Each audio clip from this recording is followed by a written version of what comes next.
Olá, pessoas! Eu sou o professor Pedro Ernesto e essa é Missão Filosófica Opinião.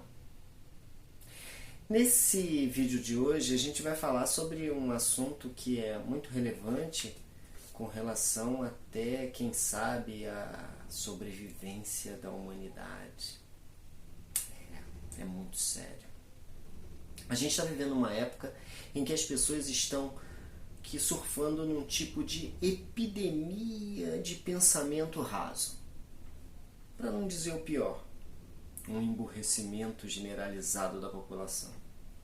As pessoas têm muita dificuldade de aprofundar o pensamento ao ponto de determinar as motivações de determinadas ações ou informações que chegam até elas. E isso é muito arriscado, porque determina o grupo de pessoas que vai ser dominado e o grupo de pessoas que vai dominar. Então, considerando essa questão, eu levantei 3 reportagens de jornais de veículos que são reconhecidos pela notoriedade e respeito para que a gente possa iniciar o nosso debate. O primeiro é o R7. O R7 diz: Suécia usa livros para evitar analfabetismo funcional. Pois é.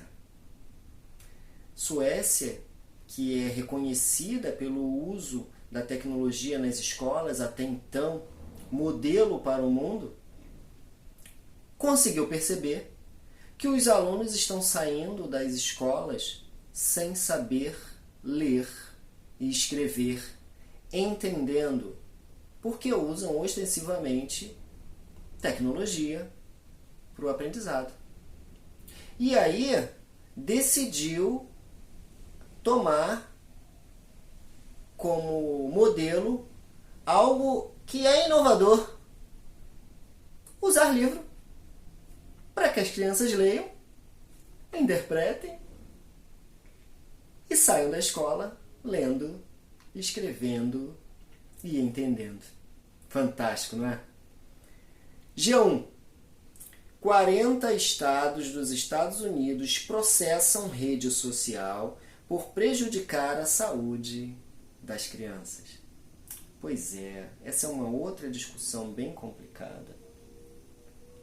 Existe uma relação entre o uso da rede social e a dependência. A rede social pode ser vista como uma droga. A rede social cria dependência, ou os modelos que são adotados hoje, eles são montados, criados, percebidos de forma a fazer com que você fique o maior número de horas possível dentro dele, sem ter forças para poder sair e abandonar, sentindo uma verdadeira dependência do uso da rede social ao ponto de não conseguir passar algumas horas sem abri-la no celular ou no computador ou em outro dispositivo eletrônico.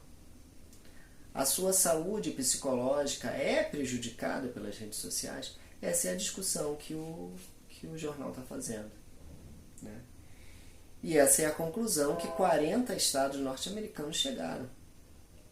E por isso estão processando a rede social.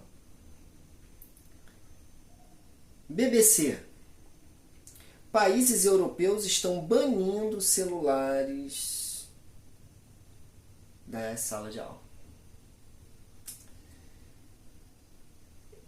A Europa chegou à mesma conclusão, alguns países da Europa chegou à mesma conclusão de que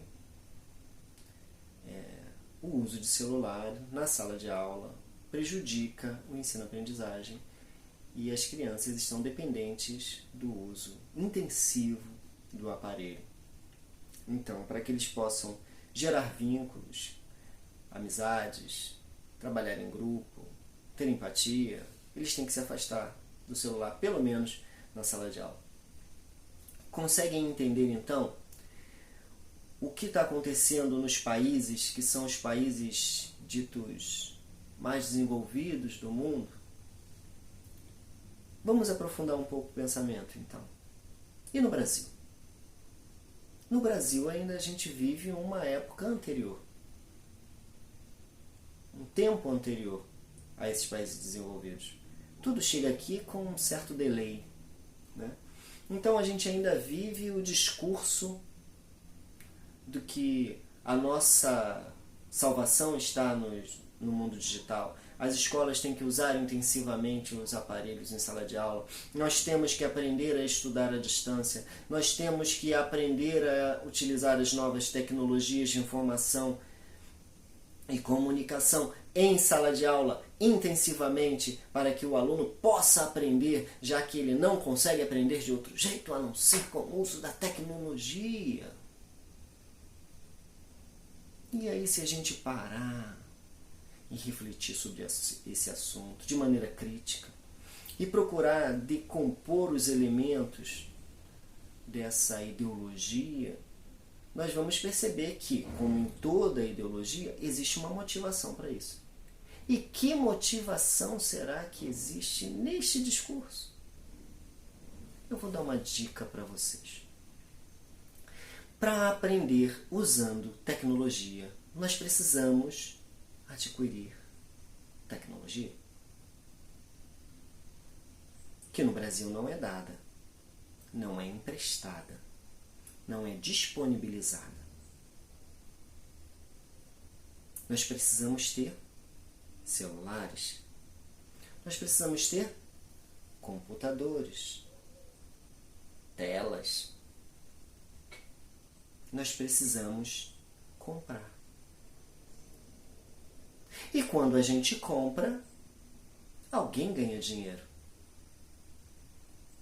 Quem produz celular? Computador?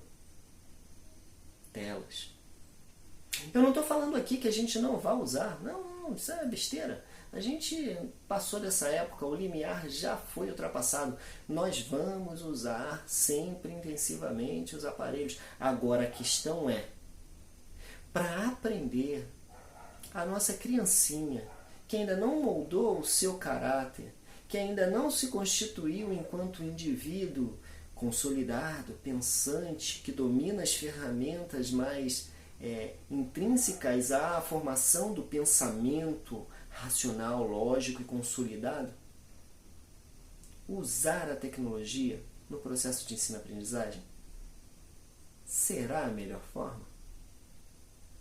Vamos observar o exemplo dos nossos amigos desenvolvidos e vamos aprofundar o pensamento, tá? Essa é a visão filosófica. E isso foi só a minha opinião.